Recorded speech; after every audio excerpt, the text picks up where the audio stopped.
High বন্ধুরা, সকলকে আন্তরিক শুভেচ্ছা। তো প্রিয় বন্ধুরা, আমাদের মুসলিম মিল্লাতের আদিপিতা ইব্রাহিম আলাইসাল্লাম উনি প্রায়শই আপনার পৌত্তলিক এবং মুশরিকদের একটা প্রশ্নের সম্মুখীন হতেন। মুশরিকরা ওনাকে প্রায় প্রশ্ন করতো যে আমরা লক্ষ লক্ষ বছর আগে মারা যাব, আমাদের হাড্ডি মাংস এমনকি শিরা উপশিরা সবকিছু মাটিতে মিশে একাকার হয়ে যাবে, আর উনি আমাদের এই লক্ষ লক্ষ বছর পরে আমাদেরকে আবার জীবিত করে উনি বিচারের কাঠ গড়ায় দাঁড়া করাবেন, এটা কিভাবে সম্ভব? এই প্রশ্নটা প্রায় সময় পৌত্তলিক এবং মুশরিকরা ইব্রাহিম আলাইহিস সালামকে করতো।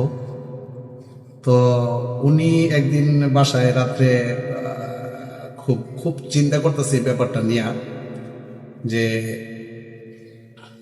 আসলে কি এই লক্ষ লক্ষ কোটি কোটি বছর পর আমার প্রভু এরকম একটা বিচার করবেন?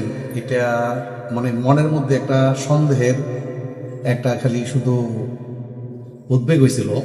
সাথে সাথে আল্লাহ ইব্রাহিম আলাইহিস সালামকে প্রশ্ন করলেন, হে ইব্রাহিম, তুমি কি আমাকে সন্দেহ পোষণ করো? আমার পুনরুত্থান সম্পর্কে তুমি কি সন্দেহ পোষণ করো?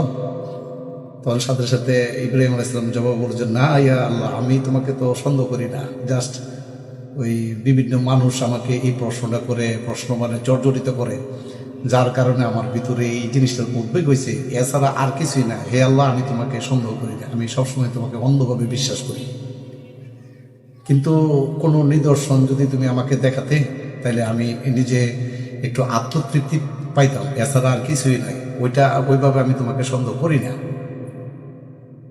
তখন আল্লাহ বললেন যে ঠিক আছে ইব্রাহিম, তুমি একটা কাজ করো, তোমার এই সন্দেহের যে উদ্বেগ হয়েছে সেটা আমি দূর করবো। তুমি বাজার থেকে 3টা পোষা পাখির বাচ্চা কিনে নিয়ে আসো, এটাকে লালন পালন করো, এটাকে বড় করো, এমনভাবে বড় করবে যাতে তুমি ডাক দিলে তারা সাথে সাথে তোমার ডাকে সাড়া দেয় এবং তোমার কাছে আসে, ওইভাবে এগুলাকে বড় করো। তো তখন ইব্রাহিম আলাইহিস সালাম আল্লাহর এই আদেশ শুনে সাথে সাথে বাজারে গিয়ে 3টা পোষা পাখির বাচ্চা কিনে নিয়ে আসলো, এটাকে ভালোভাবে খাইয়ে দেয়, এগুলো আস্তে আস্তে আস্তে আস্তে ধীরে ধীরে ধীরে ধীরে এগুলো বড় করতে লাগলো এবং পোষ মানাতে লাগলো। তো যথারীতি ওই পাখিগুলো এমনভাবে পোষ মানছে, সাথে সাথে ইব্রাহিম আলাইহিস সালাম ডাক কোথাও পাখিগুলো উড়ে গেল, আমরা এখন ইউটিউবে অনেক পাখি দেখি এরকম যে ডাক দিলে সাথে সাথে উড়ে আসে, তো ওইরকম ভাবে পোষ মানছে ওই পাখিগুলো, 3টা পাখি। তো ইব্রাহিম আলাইহিস সালাম ডাক দেয়, সাথে সাথে পাখিগুলো উড়ে আসে, আবার খাবার খেয়ে চলে যায়, এরকম একটা পোষ মানছে। তখন একদিন আল্লাহ ইব্রাহিম আলাইহিস সালামকে বলে যে হে ইব্রাহিম, তুমি একটা কাজ করো, যেই 3টা পাখিকে তুমি ছোট থেকে লালন পালন করে বড় করছো এবং তাদেরকে পোষ মানেছো, এই 3টা পাখিকে তুমি জবাই করো। 3টা পাখি জবাই করো, জব কইরা এটার যত একেবারে পা থেকে মাথা আপাত মস্তক, অর্থাৎ কোনো কিছু বাদ না, রক্ত মাংস হাড় পাখা সব কিছু একত্রিত করে একদম মাংসের কিমা বানায় ফেলো। তো 3টা পাখি ইব্রাহিম আলাইহিস সালাম সাথে সাথে জবাই করিয়া মাংসগুলার একদম চাপা দিয়ে একদম কুচি কুচি করে, অর্থাৎ মাংসের কিমা বানায় ফেলাইছে, একেবারে হাড় পাখনা সহ, মস্তিষ্কও বাদ যায়নি, রক্তও বাদ যায়নি, এমনকি পায়ের নখটা পর্যন্ত বাদ যায়নি পাখিগুলার, সবগুলা উনি কিমা করছে। করানোর পর বললো যে 3টা পাখির মাংস তুমি একত্রিত করো। তো 3টা পাখির মাংসই উনি একত্রিত করলেন, বললেন যাও এবার তুমি একটা পাহাড়ে গিয়ে ওঠো। তো এই 3টা পাখির মাংস একত্রে নিয়ে কিমা করা মাংসগুলা নিয়ে এক পাহাড়ের উপরে গেলেন। উনি আল্লাহ বললেন যে হে ইব্রাহিম, তুমি এই মাংসের কিমাগুলা তুমি ভিন্ন ভিন্ন জায়গায় তুমি ছড়াইয়া ছিটাইয়া দাও। তখন উনি এই পাহাড়ের উপর থেকে চারদিক দিকে মাংসের কিমাগুলো ছড়াই দিলেন। তো সাথে সাথেই দেখলাম যে পোকা মাকড় পিঁপড়া বা যেগুলা মাংসাশী পাখি বা প্রাণী, এগুলোর সাথে সাথে এই সবগুলা মাংস দেরি করলো না, কিছুক্ষণের মধ্যেই যেন এগুলো শেষ করে ফেললো।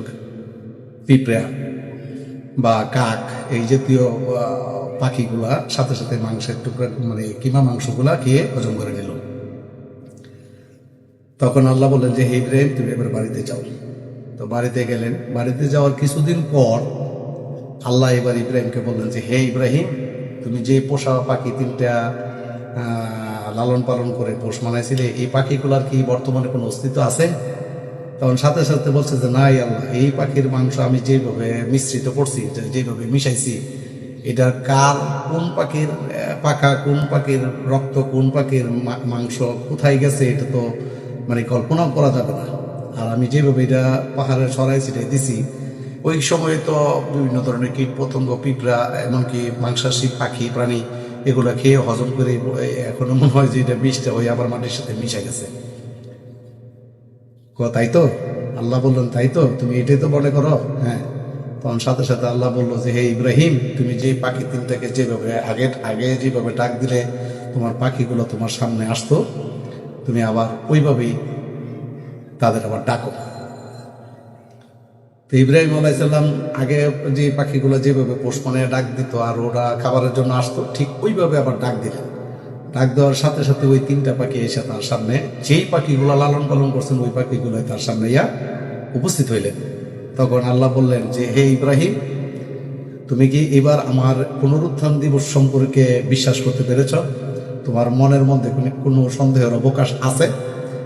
সাথে সাথে ইব্রাহিম নবী সেজদায় করে বললেন যে, ইয়া আল্লাহ, আমি তোমার এই নিদর্শনে আমার ভিতরে আর কোনো সন্দেহের প্রকাশ রইল না যে তুমি এক ঈশ্বর, তুমি এক সৃষ্টিকর্তা, যে পুনরুত্থান দিবসে তুমি যে মালিক ইয়াউমিদ্দিন, তুমি যে বিচার দিবসের মালিক, আমার আর সন্দেহের অবকাশ রইল না।